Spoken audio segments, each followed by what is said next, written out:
Hello, welcome back to my YouTube channel. ഞാൻ ഇന്ന് നിങ്ങളുടെ പേഴ്സണിന് വേണ്ടിയിട്ടുള്ള ഒരു റീഡിംഗ് ആണ് എടുക്കാൻ പോകുന്നത്.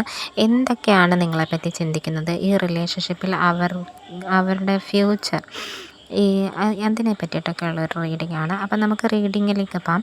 എനിക്കിതിനകത്ത് കാണാൻ സാധിക്കുന്നത് വെച്ചാൽ നിങ്ങൾ ഒരുപാട് പേര് വിഷമിച്ചിരിക്കുന്ന ആൾക്കാരെ എനിക്ക് കാണാൻ സാധിക്കുന്നുണ്ട്. നിങ്ങളുടെ റിലേഷൻഷിപ്പിനെ ഓർത്തിട്ട് അല്ലെങ്കിൽ ലവ് ലൈഫിനെ ഓർത്ത് വിഷമിച്ചിരിക്കുന്ന ആൾക്കാരുണ്ട്.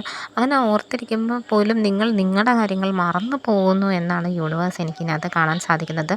നിങ്ങൾക്ക് നിങ്ങളുടേതായിട്ടുള്ള ഒരു ലൈഫുണ്ട് അല്ലേ? കരിയർ ആണെങ്കിലും അതേപോലെ തന്നെ നിങ്ങൾക്ക് നിങ്ങളുടേതായിട്ടുള്ള ഒരു ഫിനാൻഷ്യൽ സ്റ്റെബിലിറ്റി ഒക്കെ കൊണ്ടുവരേണ്ട ഒരു സമയമായിട്ടാണ് കാണുന്നത്. അപ്പം നിങ്ങൾ നിങ്ങളെ നല്ലതായിട്ട് നോക്കുക എന്നാണ് ആദ്യം തന്നെ എനിക്ക് യൂണിവേഴ്സ് ഇതിനകത്ത് തരുന്ന ഒരു മെസ്സേജ് എന്ന് പറയുന്നത്. നിങ്ങളെ മറന്നുകൊണ്ട് ഒന്നും ചെയ്യരുത് എന്നാണ്. നിങ്ങൾക്ക് അത്രയും ഫീലിങ്സ് തോന്നിയിട്ടുള്ള ഒരു റിലേഷൻഷിപ്പ് ആണെങ്കിൽ തീർച്ചയായിട്ടും അയാൾ നിങ്ങളിലേക്ക് തിരികെ വരും എന്ന് തന്നെയാണ് എനിക്ക് പറയാനുള്ളത്. യൂണിവേഴ്സ് അങ്ങനെയുള്ള ഒരു സന്ദേശമാണ് എനിക്ക് തരുന്നത്. കാരണം നിങ്ങൾക്ക് അത്രയും ഹാപ്പി ആയിട്ടിരിക്കേണ്ട ആൾക്കാരാണ്. നിങ്ങൾ അത്രയും ജസ്റ്റിസ് കിട്ടേണ്ട ആൾക്കാരാണ്. നിങ്ങളിനി പഴയ പോലെ വിഷമത്തിൽ ആയി പോകുമോ എന്നൊക്കെ നിങ്ങൾ ചിന്തിക്കുന്നുണ്ട്. ഈ റിലേഷൻഷിപ്പ് ഓർത്ത് നിങ്ങൾ വിഷമിച്ചിരിക്കേണ്ട ഒരാവശ്യവും ഇല്ല.